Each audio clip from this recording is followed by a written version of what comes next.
Hello, everybody. Welcome to today's show. Yes, I have done it again, ladies and gentlemen. I paid $5 for a Patreon subscription to the Jimmy Dore Show to watch on the show for you today for some content. A very interesting debate about a topic that is dividing the left right now, pretty much because everyone's really looking for the next fight after Bernie Sanders. There has been a bit of a debate suggested by YouTuber, comedian, jerk-off comedian, as he called himself, kind of a very interesting, a very angry guy at the system. I mean, can't really have a problem with being angry. He was pretty much on Twitter, on his show, everywhere, being like, the progressives, 15 progressives should refuse to vote for Nancy Pelosi as Speaker of the House unless Nancy Pelosi guarantees a floor vote on Medicare For All. That is what they would leverage their votes for Speaker on in the whole House floor vote, because again, keep in mind, Republicans would have a say in this too. So 15 Democrats would need to switch for Nancy Pelosi to really have something to worry about there. And it looks like that really is gaining a lot of traction. It's been batted around a lot over the weekend. It's a very, very interesting idea that a lot of people that I respect seem to have different sides on. Personally, I agree with in spirit, but just really don't get the idea of Medicare for All. Anyway, we'll discuss, we'll react. This is a very special Newsflash 458.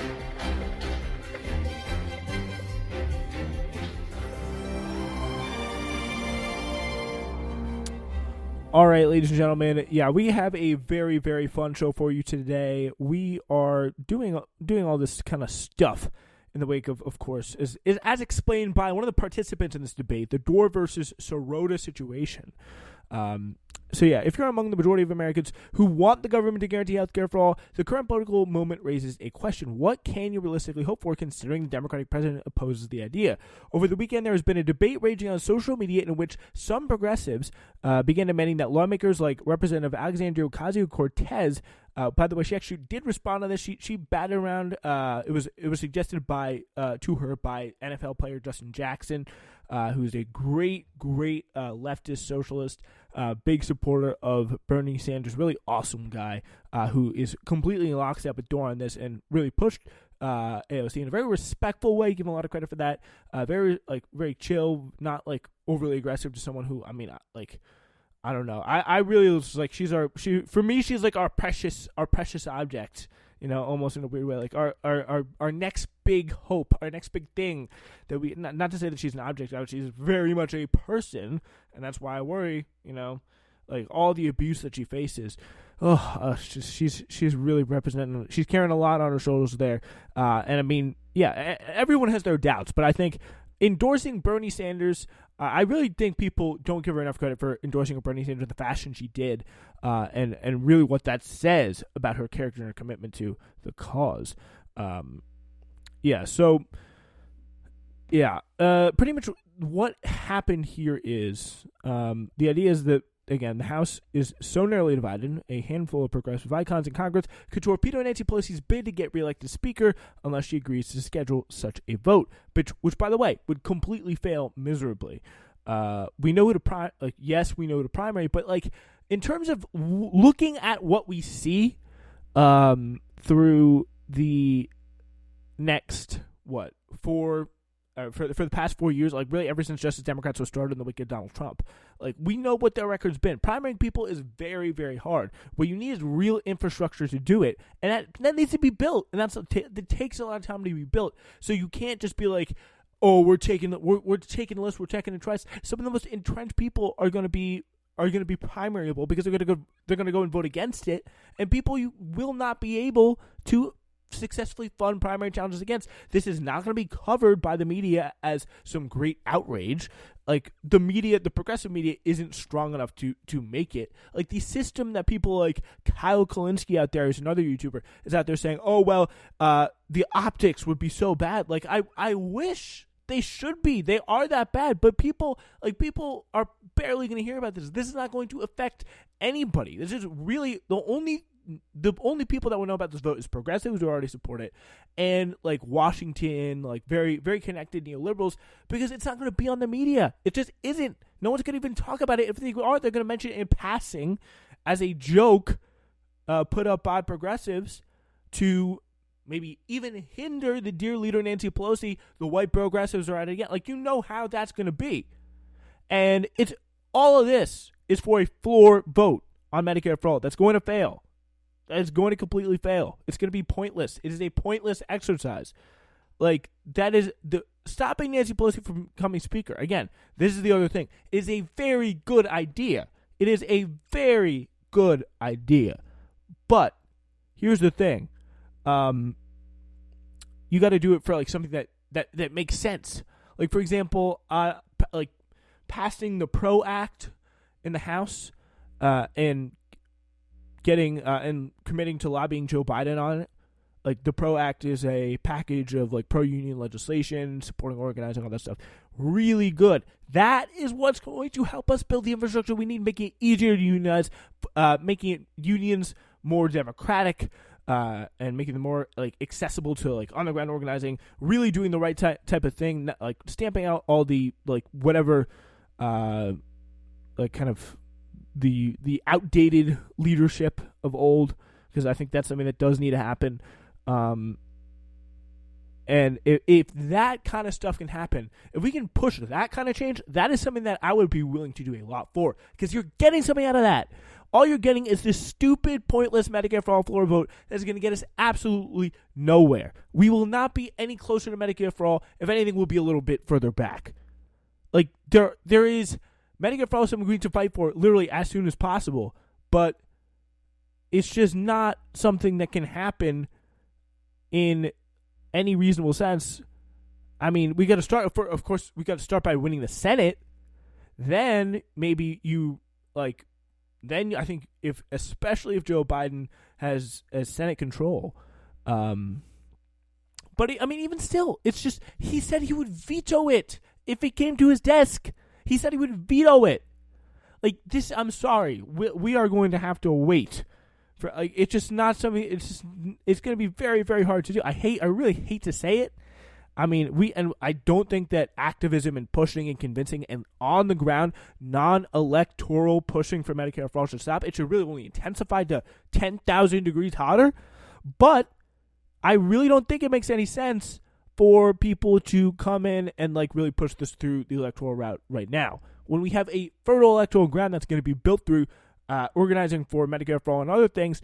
That is when we get the electoral change that we need. I think it comes from the bottom up, not the top down, because like that is kind of the mistake that a lot of people like Jimmy Dore have, because they literally stop at the people who are in office, the people who are like, they don't see any, like, they don't acknowledge labor unions, they don't acknowledge organizing in any way, shape, or form, which I think is a really flawed way of thinking, because that, like, you really ignore a lot of how I think change happens. I haven't watched Jimmy Dore in too long of a time, but I mean, maybe he's changed a little bit. From anything of what I've heard, he's become more right-wing. He's a Tulsi Gabbard guy now, I think, which is a big thing, a point of disagreement, I think, with him. If you didn't support Bernie, like, if you don't recognize the importance of supporting Bernie at the time of the 2020 primary, like, I seriously question how committed to the left you are, and anti-imperial, like, anti-establishment you are. Like, that is a tough thing for me to get past, because, like, how can you not recognize what Bernie is? But it is just not really an incredible, I think, path forward. I mean, it could be a useful organizing tool. David Sirota at least concedes it would clarify Democratic lawmakers actually who would support the idea. I mean, we know who does. Probably like the people, like the progressives, and maybe a few more. Definitely not all the people who are currently co-sponsoring the bill right now. That is obvious. Like, we know that. Like, and they run that as that in their districts anyway. They're going to come out and say, "Oh no, I don't support Medicare for All," the moment they get any pressure on it. Like, that is what's going to happen. Yeah. So, I mean, really only asking for the performative vote rather than asking for things that may change the structural power dynamic would be a waste. In yet another instance, progressive is reverting to a feckless tradition of prioritizing spectacles rather than wielding of actual power. I think he's absolutely right on that. That is pretty much the point where I was making. If members of the Congressional Progressive Caucus are serious about championing Medicare for All and about using their momentary power in the speaker race as leverage, they could do much more. They can merely push for do much more than merely push for a ceremonial Medicare for All vote that might be helpful, but also would almost certainly fail. They could also condition their vote for Pelosi on a commitment. She could do the following: remove Medicare for All opponents who chairs the key committees, like people like Richard Neal. Lloyd Doggett would replace him. He's a much more convenient, friendly lawmaker on the Ways and Means Committee. That primary still boils my blood. Jesus Christ. Schedule a vote on existing legislation to let states create single-payer healthcare systems. Schedule a vote on... why don't I ask for all 5 of these things? Schedule a vote on a resolution demanding Biden use executive authority to expand Medicare. Include provisions in year-end spending bills that create a presidential commission charged with crafting a Medicare for All program. And who are you going to put in charge of that commission? That's a big thing. That's a big thing. David, don't forget about this. Author a discharge petition to force a vote on Medicare for All. A discharge petition is designed to let rank-and-file members of the House circumvent normal rules and committee procedures to force a floor vote on the issue. So that's kind of what Jimmy would originally want, such as one of them. All right, so let's get into this conversation here with Mr. David Cerrone and Jimmy Dore.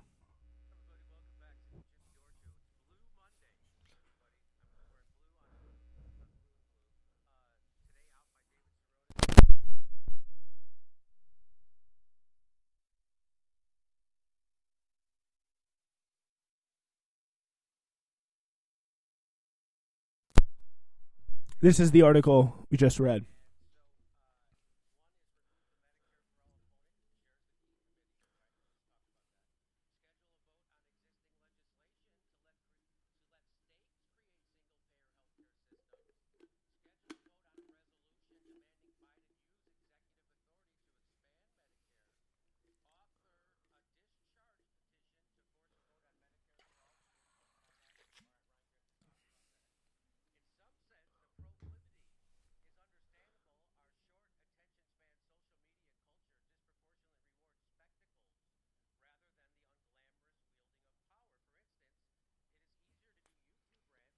Or organizing. And then, great little shot there from Cerrone, what he's going to put in. And by the way, I mean, I hate to be one of these people, but Jimmy Dore just bought a $2 million house, and he's much more, I'm the working man. Like, I'm here for the people. I'm one of you. I'm just one of these blue-collar, denim-wearing, like, comedian guys. Like, that's a big part of who he is. You cannot deny that. Like, he puts on that front a lot. Like, that is, he's a very much a boomer kind of aesthetic. Like, has very similar politics, but kind of put through a lens of boomerism. That's how I would kind of characterize it. Very, like, leftist politics, but very boomerized, I would say. Very much a product of, I don't know, like 60, 70, 80, that kind of thing. Which is kind of makes him a little bit of an oddball in the progressive media sort today. So, he's just very, very, like, very used to getting, like, very familiar to getting drunk and, like, going on rants, saying Hillary had Parkinson's, all that kind of stuff. Just a visceral hatred of the Democratic establishment, which is completely justified. And honestly, sometimes I get the deep sense that he is right and I am wrong in this, and I should be hitting the Democratic establishment a lot more. But, like, when it comes to this Cerrone, like, I'm kind of would also like to put in the conversation, I'm sure they would agree with, you don't have to go Medicare for All in this. I personally support going somewhere like the PRO Act. I think that would be pretty huge in terms of, like, first real significant pro-union legislation, working towards passing the PRO Act and really make, like, the best way forward for that, especially depending on the Senate, could be tough, but at least passing the House and lobbying Joe Biden for it, if they don't win the Senate, would be huge step, and probably would help us get pretty closer to Medicare for All. Building more democratic, building more leftist unions across the country would be super, super critical. And I think it's kind of interesting that they're both ignoring it, which is not where we need to be. More listen to Sarah Nelson.